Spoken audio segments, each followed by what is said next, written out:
Ottawa's new proactive steps against avian flu are raising questions over how concerned Canadians should be about the infection.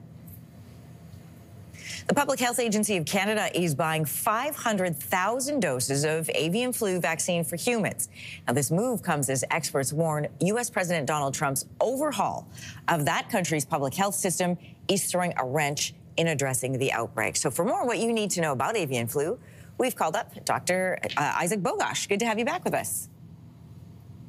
Hey, great to see you again, Henry. All right, this is the first time that Canada has procured doses of avian flu vaccine for humans. So, and it's a large amount, or maybe it's not, but it sounds like a large amount to me. What does that tell us about perhaps a larger concern?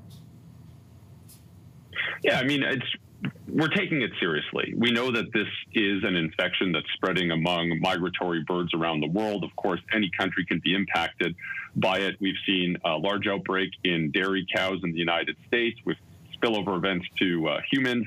We've seen outbreaks on poultry farms around the world. And, you know, there's always the concern that this virus has potential to cause epidemics and, in a worst case scenario, pandemics.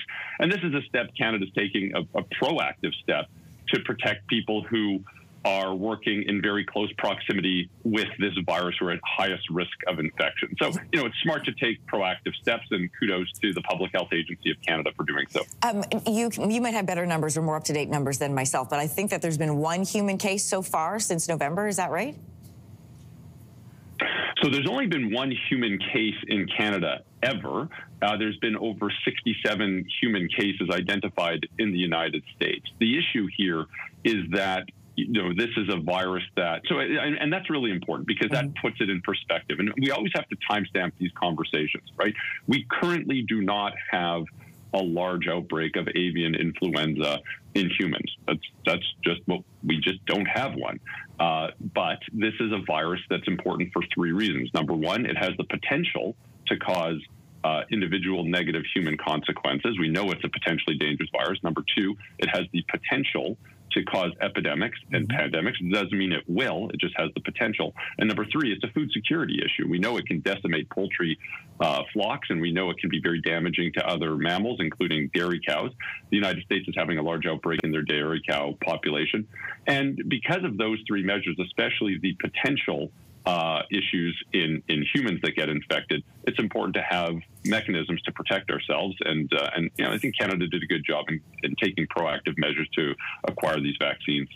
So part of how Canadians are going to protect themselves is through these vaccines. 60% we know are going to be delivered to the provinces and territories, and then the other 40% is going to be held back for what's being described as a national stockpile. Who should make sure that they get access to this vaccine? Well, I mean, I think we have to push pause for a second because it's not entirely clear who's going to get it. And this is not, you know, currently for widespread distribution. The National Advisory Committee on Immunizations came out with some high-level guidance. And it's like the vaccine's really, you know, considered for people who might be working directly with the virus. So, like, it's important to note we do not have an outbreak of H5N1 avian influenza in Canada as of February 2025. You know, obviously it's a virus that's taken seriously for multiple reasons. It's just important to have this vaccine in a just-in-case scenario, and also for people who might be at risk, and this is an occupational risk of exposure. And it's just, again, it's important to have that. And, you know, I'm not a betting person. I don't know how this will roll out, but I suspect that, you know, this might be offered to people who are working directly with the virus to add another layer of protection. I want to ask you about information. So we know the U.S. has been hit hard by avian flu, but the World Health Organization says that the U.S. is limiting info sharing on the infection since President Trump took office. So how is Canada going to receive the information on avian flu that it needs? Well, you know, that's obviously an unfortunate event, and we know that in the case of any outbreak, it's extremely important to have high-quality data and transparency with that data, and that it helps not just the country impacted by it, but other countries as well. It's just an opportunity for the rest of the world to step up and collect high-caliber information. It's an opportunity for Canada to lead on this front and collect high-quality information and to share that information with the rest of the world.